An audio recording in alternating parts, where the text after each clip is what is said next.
a lot of people in the comments were saying dogs aren't supposed to be barking that aggressively, and especially since they're in Mexico, whenever you hear dogs barking crazy like that, it always means like La Llorona is close. And also, animals have like a sixth sense where apparently they could see beyond what we could see. They could see spirits and ghosts. You hear them? It's just a yes or no. Pues sí, sí es jabón, obviamente el jabón se quita. Sí, es jabón. Es diferente tipo de jabón. Oh, you do hear La Llorona. Oh, right there, that's the dog. That's dog howling.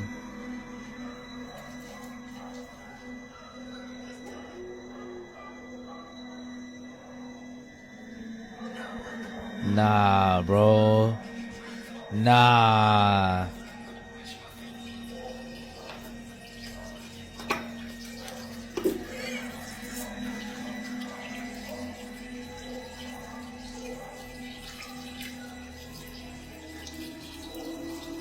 It was out of nowhere. It was just quiet, and then all of a sudden they just go crazy, bro. Yeah, and it's like in sync. Like they all started going crazy at the same time. So I mean, I believe it only because. In 2009, Vladimir, a 25-year-old young man, was killed when his gum exploded in his mouth. Vladimir had a habit of dipping his chewing gum in citric acid to enhance its sour taste. But on his work table, authorities found about 100 grams of an unidentified explosive powder, which he used for his chemistry studies at home. This powder was found to be 4 times stronger than TNT. It's believed that Vladimir accidentally confused this explosive powder with his citric acid and covered his gum with it before putting it in his mouth and chewing it. The explosion was possibly triggered by the reaction of the explosive powder with Vladimir's saliva or the pressure exerted by him chewing on the gum and explosive powder. The explosion resulted in a severe injury that blew off Vladimir's jaw completely. And despite immediate medical attention from emergency services, they were unable to save him. Could you imagine just putting a piece of gum in your mouth and then moments later your head explodes? This is such a tragic and bizarre incident, and may Vladimir rest in peace. How we run things here.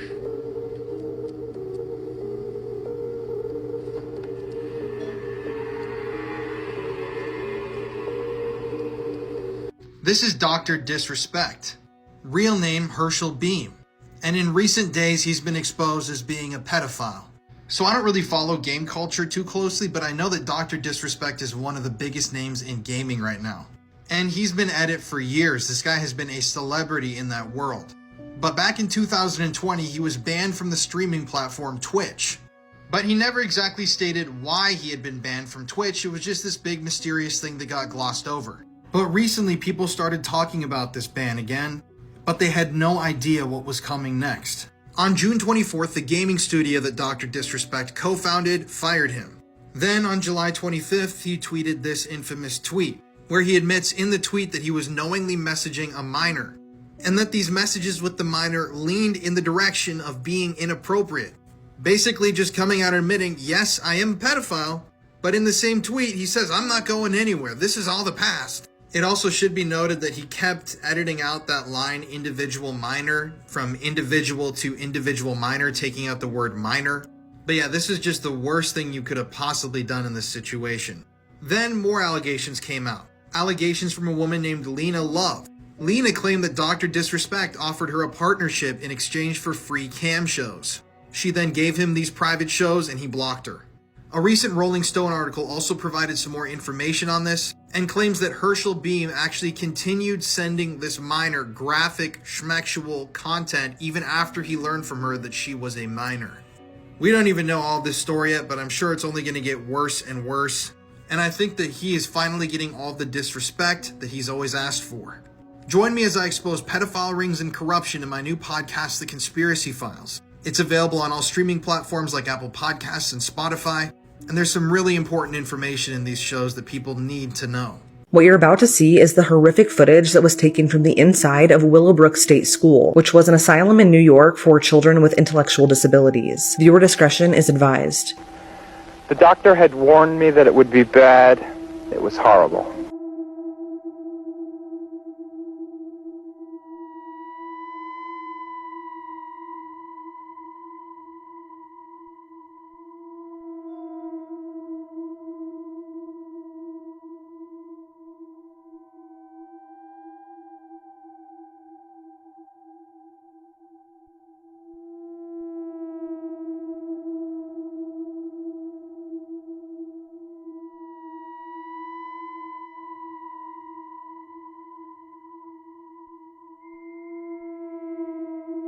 This is Willowbrook State School. The name makes it sound like it was a lovely place, but really it was described as hell on earth. Willowbrook was a state-supported institution for children with mental disabilities on Staten Island that operated from 1947 to 1987, and it sat on 375 acres. It was originally designed to hold 4,000 children, but it eventually held up to 6,000, making it incredibly overcrowded. No one really knew what was going on at the school until 1972, when an investigative journalist named Geraldo Rivera received a phone call from a doctor at the school. The doctor told Geraldo about the horrific conditions there and wanted the public to know what was truly happening to these kids.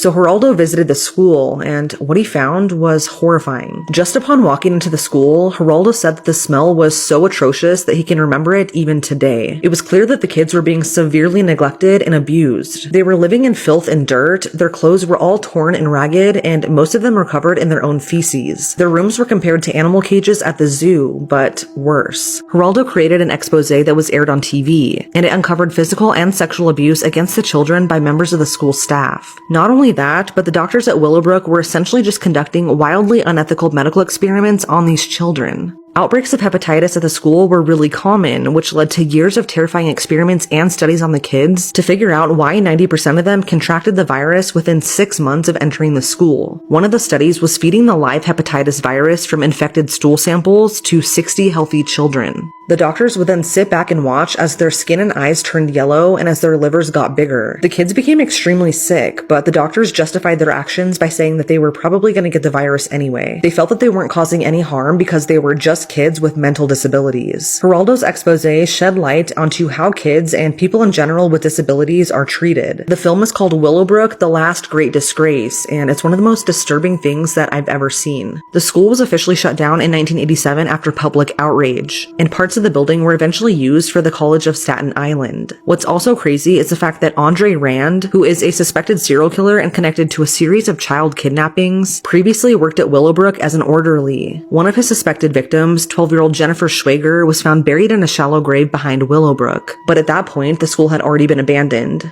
The expose is an extremely difficult watch, but it did spark a lot of change. Bodies were thrown from a ride and smashed into the concrete below in the worst fairground disaster in Germany's history. This case will honestly put you off fairground rides forever. It was the 13th of August 1981 at an evening fun fair in Hamburg, Germany. The place was absolutely buzzing with visitors. Many had flocked to the Hengelgesfeld fairground due to the music, lights, bars and attractions. There were loads of different rides there to really cater to anybody who was visiting. There were like merry-go-round, slow type children's rides for the kids that wanted to go there, and there was also roller coasters for the thrill seekers. Now, one of the rides that fell into the latter category was Catapult. It was a roller coaster featuring multiple loops and high speeds. This particular ride sounds like my absolute idea of hell. It went from 0 to 80 in just 4 seconds. I used to never be able to handle when my stepdad used to pick us up from school in his Subaru and accelerate at the traffic lights. And there was another equally thrilling ride in operation that night. This was called the Skylab ride. And stick with me for this explanation. This was one of those rides where it rotates in a circle and the carriages go round super fast, and then an arm kind of like raises them up. I hope you know what I mean by that. There used to be one at Alton Towers, I believe it was called the Enterprise. So this ride, the Skylab, was next to the Catapult, and that is going to be very key to this disaster. So the Catapult ride started to show signs that something wasn't right. I don't know exactly what, but the owner had noticed that there was kind of like weird noises or something, and it was nearing the end of the day, so he decided to investigate. He actually got access to a crane, so he could basically get up to what I believe was the ride's gearbox, remove it, bring it to the ground for like a closer inspection. I think the idea was that an engineer would take a look. Now, having used this crane to get access to the section of the ride, he decided to leave it where it was, because he figured he needed to use it again. I think it was a case of like it had taken a little bit of time to get the arm correctly up in the position, so he figured I'll keep it there until I need to remove it. But this would be a fatal mistake. The crane arm remained extended 3 feet in the air, and you may be able to see where this is going. Guests piled into the Skylab ride, eagerly anticipating what was advertised as the final ride of the evening. But as the arm lifted the rotating cars, they started approaching the crane arm that was just jolting out. Suddenly, screams could be heard. In quick succession, the carriages with passengers all inside began slamming into the crane arm. As the carriages were smashed open, the guests inside were impaled. Many were thrown out of the carriages through the air onto the concrete below. In just no time at all, bodies were scattered onto the floor. Ambulance sirens were literally blaring through the fairground as emergency workers scraped people off the floor. Honestly, the injured ones were the lucky ones here. 7 people were tragically killed, and I've seen it reported that between 15 or 16 people sustained injuries and many had to be treated in hospital. So what happened to the man that made this decision and had seemingly caused this tragedy by leaving that crane there? Well, his name was Norbert Witt, and he was charged in connection with the deaths and was given just 1 year probation. In 2002, 59-year-old Bruce Roberts shot and killed a man who had broken into his home. But instead of calling the police, he did nothing. No panic, no confession, just silence. He dragged the lifeless body into a spare room, locked the door, and carried on with his life as if nothing had happened. For the next 15 years, Bruce lived with the mummified corpse of the man he had killed just meters away. He never moved the body, never told a soul, just kept the door shut and sprayed air fresheners to cover the stench of death. Neighbors barely noticed him. They described Bruce as strange, reclusive, a ghost who lived among the living.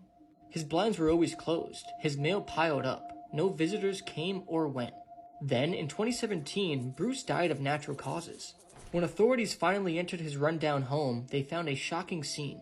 Piles of hoarded junk, rotting food, decay everywhere. And in the back room, the dead body, perfectly preserved by time, dust, and denial, still lying where it had fallen and still locked in the same room. Bruce was never caught, never charged. He spent the rest of his life living quietly beside the dead.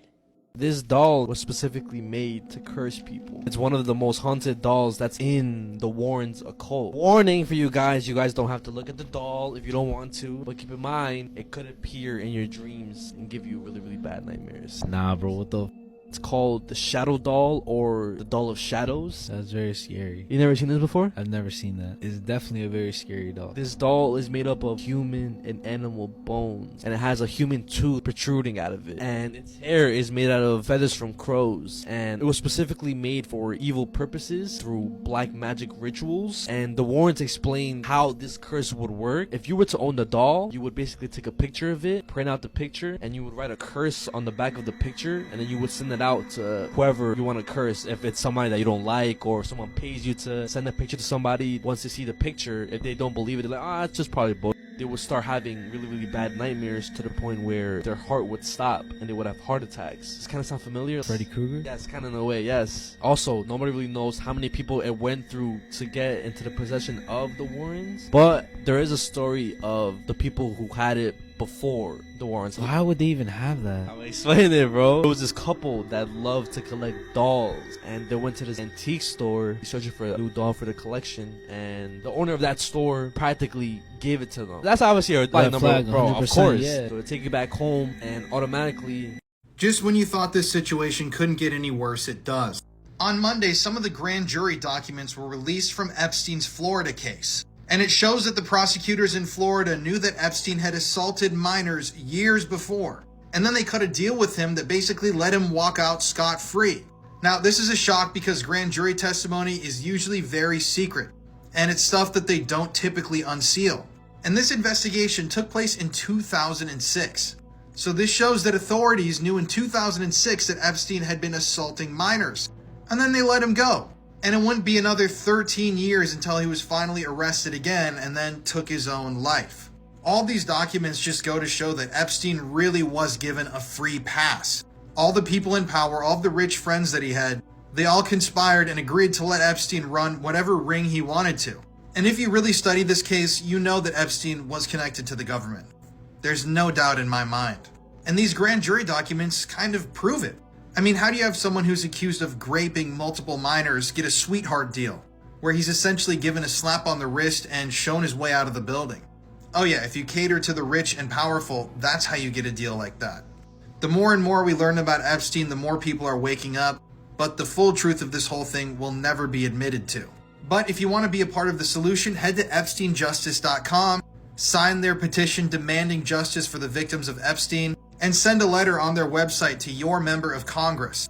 This organization wants a body in government to investigate these sex rings and actually honestly, truthfully investigate them and give the people, the American people, the real answers that we deserve. People are calling this the Tennessee version of the Casey Anthony case, and it's so similar, it's almost like she studied it for tips. It was December 2019 in Tennessee in the US. Megan Boswell was an 18-year-old mother to little Evelyn. And if you had Megan on social media, you would probably think she was a great mum. You'd never guess anything was amiss. She would post her adorable little daughter with her cute little hairstyles, and from the outside looking in, things looked fine. However, behind closed doors was a house of horrors. But this would only come to light once it was far too late for the little girl. Fast forward to February 2020, Evelyn's granddad Tommy started to get concerned. He'd not seen his granddaughter in ages. It seemed Megan was kind of dodging his questions about this and dodging his request to see his little granddaughter, so he eventually reported this to police. But much like Casey Anthony did, Megan actually tried to claim a load of different reasons as to where her daughter had gone. She said she was alive and well, being looked after by somebody else. Then she said that the baby was with the baby's dad, but it turned out he was actually stationed in the army and wasn't looking after her at all. She then started claiming that her mum had taken little Evelyn to a campground in Virginia, but there was no evidence of this. She just kept chopping and changing her story. So where was this little girl? And if she really had gone off with somebody else and they hadn't brought her back, why wouldn't Megan report this? An Amber Alert was issued and a desperate search to find the child began. And Megan was regularly interviewed by press, and she just did not give off the vibe of a mum who was concerned about her daughter's whereabouts. She was almost kind of smirking in some of the interviews. As I said, kept changing her story and just really didn't seem like she had any sense of urgency about her whatsoever. And some of her friends even started to come forward saying that the house was a tip and the little girl always looked dirty and didn't look like she was really taken care of very well. Now, pretty soon, the police identified a stolen car which they felt was linked to the case. It was a 2007 BMW, and Megan's mum, Angela, was believed to have been driving it. Now, Angela and her boyfriend, William McLeod, were eventually tracked down in this car, but there was still no sign of the missing baby. The police were almost convinced that the baby would be in the car. And the mum and the boyfriend said that they insisted the car was given to them by Megan as a gift, and they had no idea that it was actually a stolen vehicle. The pair were questioned, but this still led us no closer to finding the little baby. Very conveniently, when Megan was asked to take a lie detector, she actually started claiming she was pregnant, and she'd never said this before. Tragically, the search for the little baby concluded on the 6th of March, and her remains were discovered in a shed at the family home in Blounteville, Tennessee. The autopsy confirmed that she had passed away from asphyxiation, and Megan was charged with murder, CA, tampering with evidence, abuse of a corpse, and false reporting, amongst a bunch of other things. Now, horrifically, once again, Megan decided to try and change her story to get away with this and pretended her baby had accidentally kind of rolled over and suffocated herself in her sleep, and said that she panicked and covered it up. She was thankfully found guilty of all charges and was recently given life in prison following a week-long trial. There's a really strange missing persons case happening right now that everyone should be talking about. This is Dia Abrams. She mysteriously disappeared from her 117-acre California ranch in 2020, and the details surrounding her disappearance are odd. Dia was last seen on June 6, 2020 at around 2:30 p.m. by her boyfriend Keith Harper. The two had been living together since 2016. According to Keith, the two had lunch together at her Bonavista ranch house in Mountain Center, where she told him that she needed to talk to him about something. But the two were reportedly supposed to go on a trip to Colorado the next day, and the property needed worked on, so he pushed the conversation off. He then spent the next several hours mowing the meadow, and during that time, Keith said he received an ominous text from Dia saying, quote, "You cannot save me from all things," end quote. Keith said he then returned to the ranch house at around 7:30 p.m. and Dia was gone. All of her personal belongings, including her Ford F-350, her phone, her purse, and her dog Ruby, were all left behind. Keith said the entire time he was outside on the ranch, he had a clear view of the front gate, and he didn't see anyone enter or leave. He then said that he spent the rest of the night searching for Dia, but when he couldn't find her, he reported her missing the next day to Riverside Police. The very next day, about 26 of Dia's neighbors, friends, and family came out and spent the entire day searching for her on the Bonavista property, but there was no trace of Dia. Her friends recall Keith sobbing that day, saying, quote, "I'll never see her again." It would take the police a few days to come out and search the property, but suspiciously, Keith would leave before they could arrive. According to him, he spent the next week attending business meetings in Arizona and New Mexico, traveling in his RV. He apparently owns property in Arizona and a storage unit business in New Mexico. And like I said, this was all before police could search Dia's property or his RV. Keith claimed to be in contact with the police the entire time, but they actually had to track him down at his storage unit. They were able to search both the RV and the unit and ended up removing a section of the front driver's seat as evidence, as well as a list of evidence from his storage unit that hasn't been made public. Now, Dia's son reportedly learned of his mom's disappearance from her neighbors, not from Keith, the day she was reported missing. And when he went to the Bonavista Ranch to search for his mom, he said that her bedroom door looked like it was smashed in from the outside. He also discovered a handwritten note from Dia saying that she was scared for her life. When police officially did come out and search the property, they also found 2 shell casings on the front porch and drops of blood on a sheet in Dia's bedroom.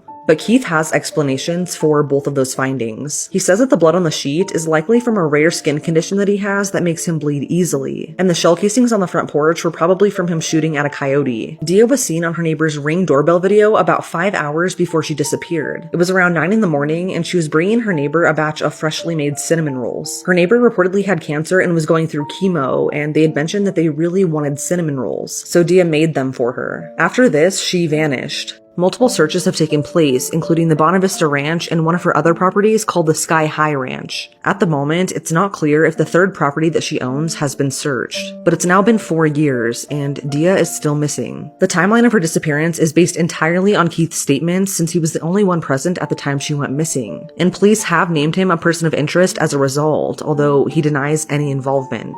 During the investigation, police learned that just 2 weeks before Dia went missing, she made changes to her trust, naming Keith as a co-trustee of her estate, which also included her 2 other properties. And up until January of this year, Keith continued living on her ranch and even turned it into a short-term rental property, which was really suspicious to Dia's friends and family. You'd think that with her being actively missing, you wouldn't just let random people on the property. But in late 2023, a judge removed Keith as the co-trustee after he tried to list the ranch for sale. He reportedly contacted a listing agent and said that he owned the ranch for 16 years and wanted it listed for $5.2 million. And after learning that he improperly removed some of Dia's personal belongings from the property, a judge ordered him to vacate the ranch, which he did in January of this year. He's not allowed to return either. A new court-appointed co-trustee now has access to Dia's estate and has since listed 2 of her properties for sale, including the one that has possibly not yet been searched. The Bonavista Ranch hasn't yet been listed, but it is expected to be soon. According to authorities, if Dia isn't found by June of 2025, half of her estate will go to her children, while the other half will still go to Keith. Those closest to Dia feels that Keith has more to do with her disappearance than he's letting on, and that's because of his past criminal history. He was previously convicted of 2 counts of unlawful sexual contact, and in 2002, he pleaded guilty to third-degree assault against his ex-wife. With the bizarre circumstances surrounding Dia's disappearance, her family thinks that she was definitely met with foul play. Her son believes that she was kidnapped, murdered at another location, and then had her body disposed of somewhere. According to them, Dia would never leave her ranch or her animals behind. She even refused to leave her property a few years back when there was a massive fire surrounding 3 sides of her land. It's now been 4 years, and whatever happened to Dia remains a mystery. If you have any information regarding her disappearance, please contact the number on the screen. Hammer coined the phrase, "You can't make this stuff up," might have known the story of real-life boogeyman, Albert Fish.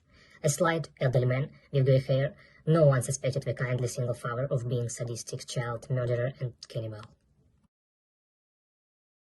My 2-year-old son accidentally shot me with a gun while I was pregnant. My name is Laura Ilg, and I was 31 years old and married. I was doing laundry when my 2-year-old son went into my husband's and my bedroom. Normally, this room was always locked, but not this time. That's when he managed to find my husband's gun, which we had for extreme emergencies, but we never thought it would be used, let alone in this way. As I was picking up the laundry, I had my back turned to my son, when suddenly he accidentally shot me in the back while I was 8 months pregnant. I managed to call for help, and I was transported to the hospital. Unfortunately, I passed away a few minutes later due to my son's actions and my own carelessness. The baby I had been carrying for 8 months also did not survive, as the doctors couldn't save it, Unfortunately, my husband's gun took my life while he was absent.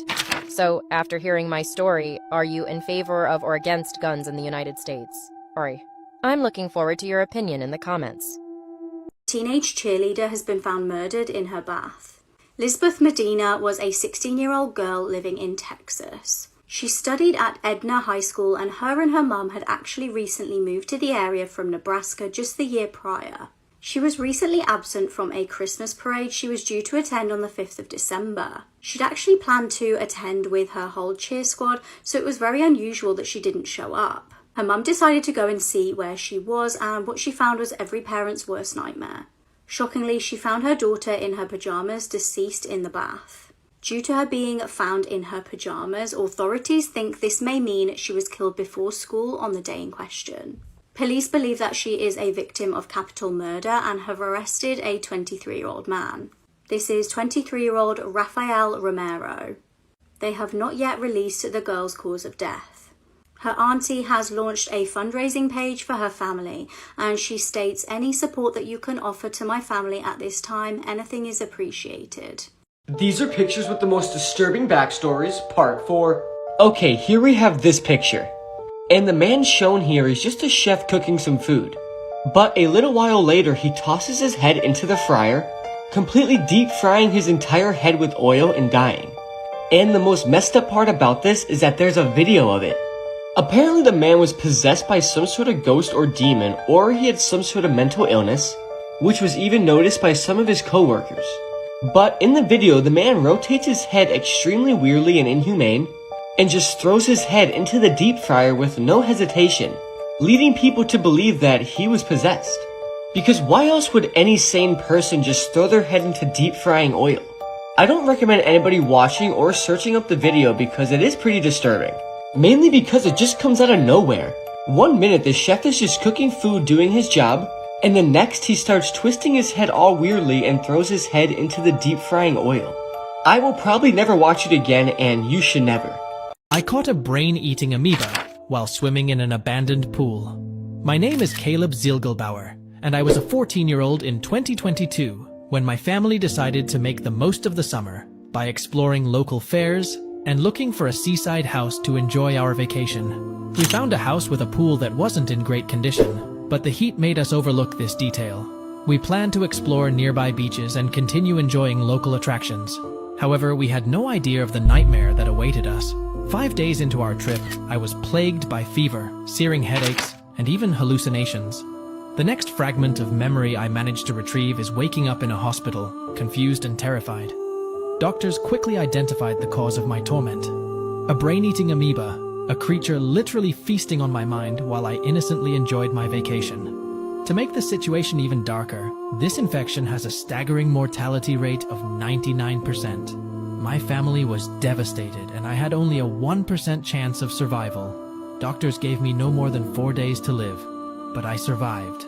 So this happened on Sunday. A man has been charged with aggravated assault and other charges after police alleged that he intentionally crashed his car into a Pennsylvania home. This resulted in the vehicle being lodged in the home's roof and the second story. At around 3:15 p.m. on the 6th of August, an incident occurred in Mifflin County, Pennsylvania. A 20-year-old called Evan Miller allegedly drove his vehicle into this home on purpose. Police stated in a news release that they believed that this was an intentional act. Joan Lepley, whose house was the one in question, says that she was with her cousins when they all heard a commotion. Joan heard her relatives shout to her, "There's a man on your roof and there's a car on your roof." The vehicle is thought to have collided with the embankment outside of the house, causing the car to propel upwards into the roof. Thankfully, because of where the car hit on the roof of the house, nobody was injured. If it had hit the ground floor of the house, it could have been a very different outcome. The driver has been charged with multiple charges, including aggravated assault, recklessly endangering another person, and obviously careless driving. After a man disappeared under mysterious circumstances, a random person browsing on Google Earth accidentally solved the mystery. William Maltz was 40 years old when he vanished. He disappeared from Lantana in Florida on the 8th of November 1997. Now, he wasn't particularly drunk when he left to go home, and he called his girlfriend at 9:30 p.m. to say he was nearly home. The police launched a missing persons investigation when he failed to return home that night. However, there were very few leads and the case soon went cold.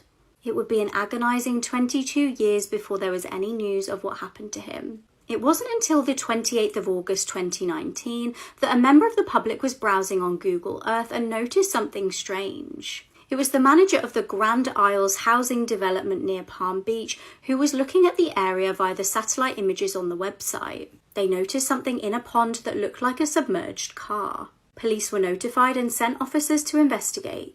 The car was removed from the water and had clearly been under there for an extended period of time. It had completely rusted, and inside, as you may have guessed, were human remains. The medical examiner confirmed that the remains were William. The area had been a building site at the time of William's disappearance. It was concluded that he must have lost control of his car on his ride home and accidentally gone into the pond. His family were now finally able to have some closure and lay him to rest. This horrific murder will put you off ever buying off Facebook Marketplace again. Denise Williams was a 54-year-old mother of two from Pennsylvania. She worked as a nurse and lived in Hornerstown. It was April 2021 and she needed to buy a fridge for her boyfriend. As many people frequently do, she looked on Facebook Marketplace to try and get one secondhand. She had no idea it would cost her her life. She found the fridge that she wanted and contacted the seller, who was Joshua Gorgon, who was 26. After travelling to his house to pick up the fridge, she never made it back. Now, her family's quick thinking at this point undoubtedly played a massive part in the investigation. They reported her missing to police and provided them with the details of the Facebook seller post. Police were able to hunt down the seller's address and turn up. There they found a hideous crime scene. Several knives were found, and it transpired that Denise had been stabbed to death. Her car was discovered in a car park of a Richland Township shopping centre 4 blocks away. Fresh blood was found on the driver's side door. Tragically, Denise's brother Bobby Williams Jr. had actually been shot and killed in 2013 in an unrelated incident. Her family now had to grieve another homicide. It's believed that Denise and Joshua had had a disagreement about the price of the fridge. Things had clearly escalated horrendously. Joshua had stabbed the nurse multiple times before moving her car and phone from the scene in an attempt to throw police off the scent. Investigators stated it was clear that Denise had put up a massive fight to try and defend herself. He was given life plus 24 years in prison. This famous Hollywood actress allegedly groomed a 7-year-old and assaulted him when he was 17. This is Asia Argento. She has been in a lot of movies, including a lot of horror movies like George Romero's Land of the Dead. Her father is infamous Italian horror film director Dario Argento. And Asia Argento was dating Anthony Bourdain before his death. So when the Me Too movement was happening back in the 2018-2017 time, Asia came forward and accused Harvey Weinstein of assaulting her. She became one of the faces of the Me Too movement, which was a movement dedicated to listening to victims and believing them. Asia also claimed that another film director had drugged and assaulted her on the set of a film. But in 2004, Asia met young actor Jimmy Bennett on the set of a film. At the time, Jimmy pictured here was only 7 years old. As Jimmy grew older, he and Asia allegedly kept in contact. And in the year 2013, when Jimmy was only 2 months past his 17th birthday, Asia allegedly invited him to her hotel room, plied him with alcohol, and then assaulted him in a number of ways. So right after Asia came out and talked about her experiences with Harvey Weinstein, that's when Jimmy decided it was time for him to talk too. And quietly, behind closed doors, it was arranged that Jimmy would be paid almost $400,000 to keep quiet. Jimmy would even claim later on that he was inspired by the Me Too movement himself to speak about his own assault. Now, initially, Asia denied all of these allegations to news outlets and said that his story was completely false. But then, after these denials were made public, evidence came out. A photograph was published of Asia wearing absolutely nothing while in bed with Jimmy. And there were also text messages made public where she admitted to assaulting the minor and said that it felt weird and that she didn't know he was a minor. Now, Rose McGowan actually came out and said, "We don't know the full details of the situation, show restraint and be gentle to Asia." And people absolutely roasted her because what she was saying was directly in contradiction to the entire purpose of the Me Too movement, which was to believe survivors of assault. Eventually, Asia's attorney admitted that there was an encounter between her and Jimmy, and she was fired from her position as a judge on The X Factor. Now, there are a lot of conspiracies dealing with Asia Argento and her late boyfriend, Anthony Bourdain. If you guys want me to talk about those, let me know in the comments section below. Breaking news, a shootout between this guy and the FBI 2 years ago has just led to a massive arrest of over 100 members of a global pedophile network. This is a tragic and sad story, but I'm thankful that these people are being arrested and brought to justice. So this is David Lee Huber. He was born and raised in Louisiana, but he eventually moved to southern Florida where he lived for most of his life. And on February 2nd, 2021, the FBI showed up to his front door because they were serving a warrant for his involvement in a CP case. And apparently the things that this guy was doing involving the CP were graphic and disturbing, so they sent out a huge force to take him in. So when agents first showed up at his door to serve this warrant, he saw them on his Ring doorbell camera, grabbed a rifle, and immediately began firing at them. A lot of the officers returned fire, but unfortunately 2 officers were struck and killed immediately. These were officers Daniel Alfin and Laura Schwarzenberger. Laura was killed instantly, but Daniel was hit and managed to return fire before he was killed. So after an absolutely massive police presence showed up and began returning fire, Daniel Lee Huber then barricaded himself inside of his home, returned fire a few times, but eventually took his own life. This obviously led to a massive response from the authorities, and when they looked into the computers and devices that he had in his possession, they were shocked. So apparently Daniel Lee Huber had been tied into an international pedophile ring.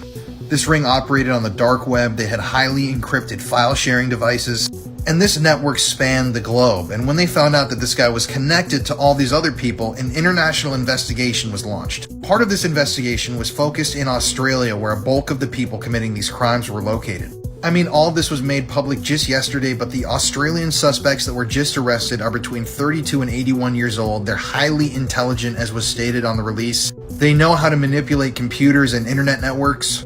And a lot of these members of this ring were producing and sharing their own CSAM or CP, which means that these men were some of the worst of the worst. But this led to an international investigation, like I said, and people were arrested here in America as well, a number of pedophiles that were attached to this network. So I definitely would consider this a win. Obviously, we don't know yet who was connected to this, what's going to come out of this, or exactly what these people were doing, but I think this is a step towards justice. And sadly, these 2 agents who heroically sacrificed their lives trying to protect children ended up saving so many more. But yeah, just here in America, 43 people connected to this investigation have already been arrested for producing CP, possessing CP, all of that. And I'm hoping they will arrest hundreds more. John Jarvis hated smoking with a passion, and it was his hatred for his wife's habit that led to him killing his whole family. It should have been a clean break for this family when they moved into and started running the Winslow Hotel in Blackpool, but their joy at this opportunity was short-lived. It was early on in 2003 when John found a packet of cigarettes in his wife Trisha's coat pocket. He'd asked her to kick the habit multiple times, and she'd even signed a prenup agreement when they got married to say that she'd limit herself to 6 cigarettes a day, but to John, even 1 was too many. John had told Trish that if she didn't stop smoking, he'd divorce her, and he'd even gone as far as telling a friend that he'd kill her. He hated the smell of smoke in the house and on his and the children's clothes, and when Trish lit up a cigarette and smoked it right in front of him, he decided something had to be done. In March 2003, John and Trish went out to the pub one night and there was a psychic giving readings. What she said to John was the final push that he needed to murder his wife. She said, "Do what you failed to do 5 years ago and sort it out." That night, while he lay next to his sleeping wife, he reached into his bedside drawer and took out a hunting knife. He rolled over and began stabbing Trish over and over. She woke up screaming, but eventually she fell still and silent. But that wasn't enough for John. Shockingly, he decided that she could be resuscitated if she was taken to hospital, and she'd be then free to carry on with her smoking habit. So he did the one thing that he knew would stop that happening. He cut out her heart. John then saw someone standing in the doorway watching him. It was his youngest son, 7-year-old Stuart. He was shaking and crying. John walked over to him and stabbed him to death. He then walked to his other son's bedroom, 11-year-old John. He calmly said, "You're going to join your mother," and he stabbed him to death too. It later came out that in John's mind, these were mercy killings. He had stopped his sons from growing up knowing that their father killed their mother. He then wiped the blood from his hands and face and went and sat down at his computer. He started to write out a message, and it read, "Smoking by my wife to all it may concern. She never stopped, and if I only divorced her, I would always be reminded of the fact that she lied to me. So you will all see and learn I have given her and the boys absolute freedom. Forgive me for taking this drastic measure." He then typed in the names of Trisha's 2 brothers and pressed send. The next morning, John and Trisha's teenage daughter went to wake her brother for school, and she found him dead in a pool of blood. She found her parents' bedroom door locked, so she called for help, and the police eventually arrived. The police kicked in the basement bedroom door and found Trish dead and John laying next to her with a knife wound to his chest. He was still alive after attempting to take his own life. There was a Bible on John's nightstand that lay open at the book of Revelation, and the passage related to the coming of the beast. It was propped open with Trisha's cigarette lighter. Leading up to the trial, it actually came to light that John had an undiagnosed mental health condition after being involved in an accident as a teenager, and he pleaded guilty to manslaughter on the grounds of diminished responsibility.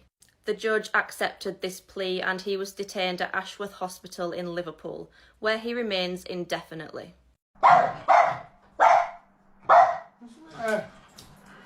What?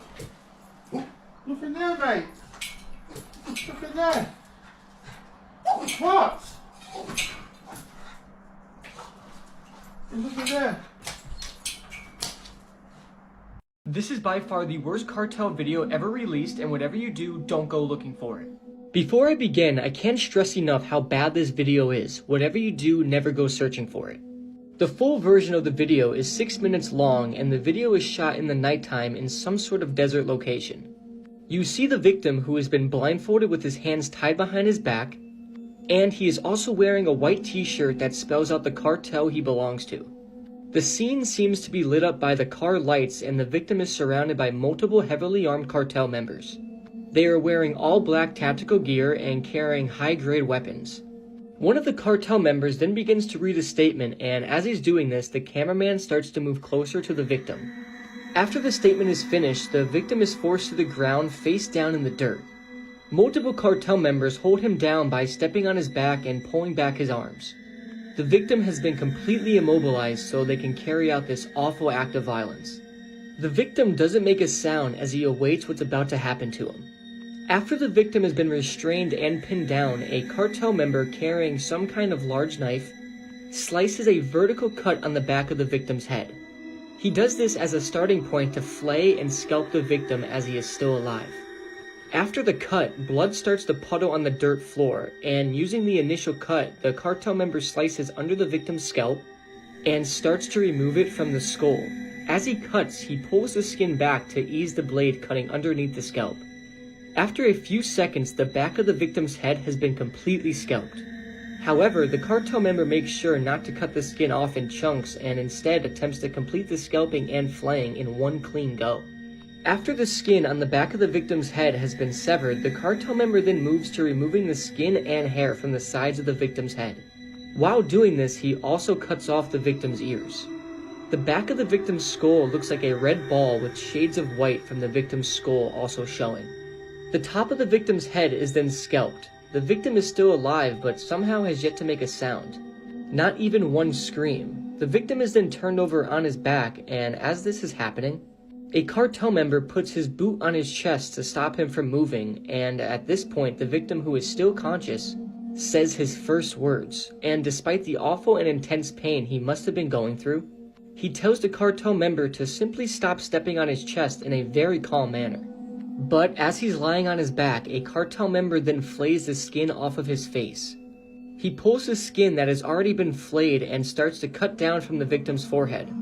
And as the blade slices under the skin, you hear a tearing type sound, which is just awful. After about 20 seconds, the cartel member completes the flaying, but he realizes he missed a few pieces of skin on the victim's cheek. He then goes back and cuts the remaining skin off. The victim also has his nose cut off, and what is left of the victim is a horrific sight. His head looks like a red skull, and due to the lack of skin, it makes his teeth and eyes way more prominent. The detached scalp and face is then placed on the victim's chest, and the cartel member then finishes off the victim by cutting deep into his throat, and it appears to finally kill the victim. The cartel member then cuts off his tongue and takes off his shirt. He then plunges the knife deep into the victim's chest and cuts vertically, exposing all of his organs. The victim at this point has lost so much blood that it doesn't even cause bleeding. The cartel member then reaches into the victim's chest and cuts out his heart. The heart is still beating, and he then holds it up to the camera. The cartel member then kneels down next to the deceased victim as the camera focuses on the still beating heart. The last 2 minutes of the video is the cartel member still holding the beating heart in complete silence. Nobody talks, and all you hear is the wind blowing until the heart stops beating and the video concludes. Whatever you do, please don't go searching for this video. Just when you think you've seen it all, a video like this surfaces. I can't stress enough how bad this video actually is. It's just crazy knowing that this is happening in real time to real people, and it's just awful knowing that stuff like this happens on a daily basis. This is Peter Scully, one of the worst pedophiles in world history. I'm about to tell you his story, but seriously guys, this one is incredibly disturbing. It's so dark, and viewer discretion is really advised for this video. So Peter Scully, he's still alive. He was from Australia, he had a family there, but he was engaging in criminal activities, and he eventually fled the country and moved to the Philippines. And this is where the darkness really began. While he was in Australia, Peter Scully started up an international child sex abuse ring. The things that were done to these kids are, I can't even talk about them here on TikTok, but he also started up a pay-per-view video service. And with these videos, he was producing CP, but one of the most extreme forms of CP that can possibly be produced. So how did all this happen? Well, when he was out living in the Philippines, Peter Scully had 2 Filipina girlfriends. They would go out to the streets, they would find kids that needed money or looked impoverished, they would bring them back to the house they shared with Peter, and the things that went on afterwards are literally unspeakable. Remember, like I mentioned before, Peter was the head of an international ring of people that enjoyed the abuse of kids, and he provided videos for these clients. But his most infamous video was titled Daisy's Destruction. This video that he produced was so extreme, so hardcore that people on the internet, when they heard about what happened in the video, literally thought that it was an urban legend, and they thought that there was no way this could be real. This is an actual screenshot of the beginning of the video. This is a screenshot from the very beginning of the video. In the video, 3 young girls are repeatedly tortured for hours and hours on end by Peter Scully and his 2 girlfriends from the Philippines. They are beaten, they are sexually abused. I can't even describe, like I said on TikTok, some of the things that happened in this video. And 18-month-old Daisy. Now keep in mind that all of this was on camera. That's the most disturbing part of this. One of Peter's victims actually ended up dying. They were buried in his house. And this sick individual literally sold that video footage across the world. And what's even more disturbing is that there were lots of people willing to pay to see that video. I'm not kidding. People were paying $10,000 to view this video. That is absolute insanity that there are people that sick out there in the world. And this is only the beginning of the crimes that this guy carried out. Some of the other stuff that we're going to touch on is absolutely disgusting. It's just horrific. And the story of how Peter Scully was eventually identified and arrested is extremely captivating. I'm going to run out of time here on this video, but if you want to see a part 2, let me know below. This story is far from over. John Wayne Gacy, the killer clown, did not act alone. This TikTok series is about to blow your mind, but there's a lot of information here, so proceed with caution. The case of John Wayne Gacy, the serial killer clown, is one of the most infamous true crime stories in American history. A brief overview of the case: in the 1970s, John Wayne Gacy murdered 33 young men. He buried them in the crawl space beneath his home and his yard, and he was connected to a number of different crimes. Gacy himself gained infamy because he dressed up as Pogo the Clown on the weekends and volunteered at hospitals and children's birthday parties. Now, the official story says that John Wayne Gacy acted completely alone. He had no help in carrying out any of these murders, but I really don't believe that that's the case. Through all of our research that we did for our podcast, we've determined that Gacy was connected to a number of other killers, pedophiles across America. And he even may have been connected to one of America's other most infamous serial killers, the Candyman out of Houston, Texas. So before we get into this, I want to state that I do believe that Gacy did murder some people, and I think he was very complicit in all of this, obviously, but I don't think that he acted alone. But why do I think that? So to start off, we need to talk about Jeffrey Rignall, this guy who was actually a survivor of John Wayne Gacy. After a night of abuse and essay at the hands of John Wayne Gacy, Jeffrey Rignall was allowed to go free. But what Jeffrey would go on to tell authorities and the media about what happened that night at Gacy's home is a major thing in this whole conspiracy. Now, Jeffrey would tell the police that while Gacy was essaying him, there was another man in the room. Now, whether or not this other man participated in the essaying or they were there to watch, it doesn't matter. Someone was watching this criminal act occur. He knew he could give a description of the guy, and he knew that someone else was there watching this happen. Then we get to Robert Bob Gilroy, who was a victim of John Wayne Gacy. So Robert Gilroy was abducted on September 15th, 1977. That's the official date that he went missing. He was supposed to show up for an event after that day, but he never showed. But John Wayne Gacy's plane tickets and records placed him as being out of the state at the time. His plane tickets from the time show that Gacy left Illinois on September 12th, and he didn't return until September 16th, the day after Robert Gilroy went missing. Already, these two facts point to a larger conspiracy at hand. There may have been people helping procure victims for Gacy, and he may have been even paying for these victims. And that's when we get to Philip Paskey and John David Norman, two of the most horrific people I've ever read about, and this is where the connections with the case start to get really shocking.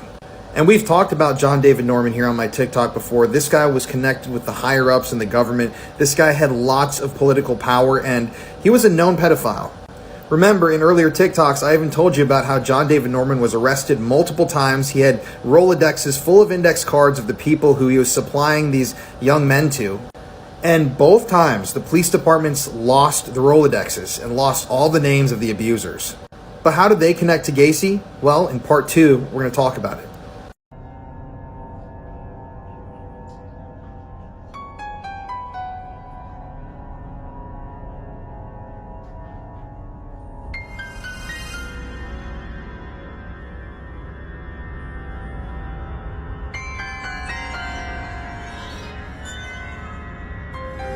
This island has one of the most disturbing histories in America, and no one really knows the full truth behind it.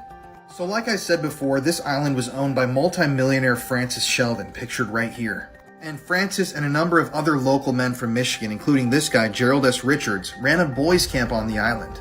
They would fly kids to the island on this airstrip, kids from the YMCA and other schools and communities in the area.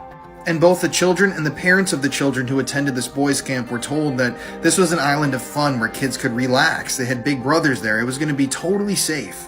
And this camp ran on this island for a period of years. Then one day, some of the kids who attended the camp began to tell their parents that the counselors or the teachers, the adults that were there on the island, had behaved with them in very, very inappropriate ways. They began telling their friends and parents that they were taken into these cabins pictured here on the island. They were assaulted, they were told to remove all of their clothing, and that there were cameras all over the place. Well, it turns out that this guy, the multi-millionaire with political and business connections in the area, Francis Sheldon, was running a massive CP ring.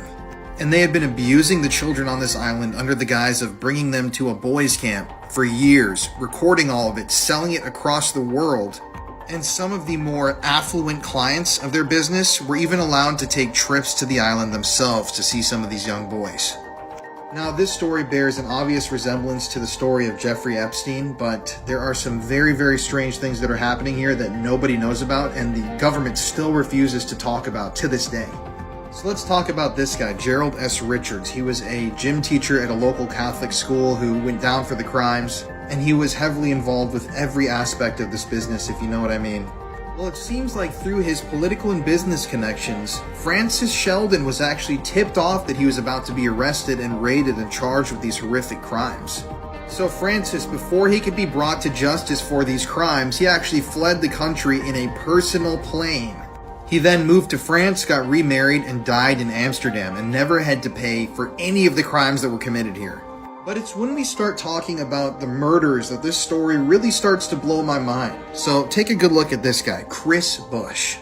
This is Christopher Bush's father, Harold Lee Bush. Now, he was an executive with General Motors, and the family was obviously extremely wealthy. They were politically connected, and they were very connected to every business in the area. These guys had a lot of power. But back to Christopher Bush. This guy had assaulted a number of children. He'd been let out of prison, let out of jail in a very, very suspicious way multiple times, put on bail for serious offenses. And he was an alleged associate of the crime ring that was happening on North Fox Island. Meaning that, like I said earlier, he was one of those people who could afford to actually fly out to the island to do things himself. I'm out of time. Follow for part 3. This is where it gets juicy.